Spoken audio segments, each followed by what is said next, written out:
দেখ প্লেন এখন আছে মানে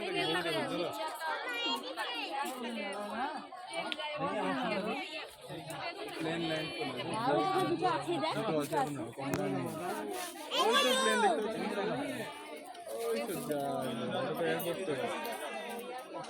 আর উপরে কি আছে?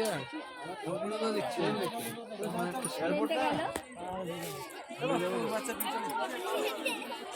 চলো নামতে হবে তো।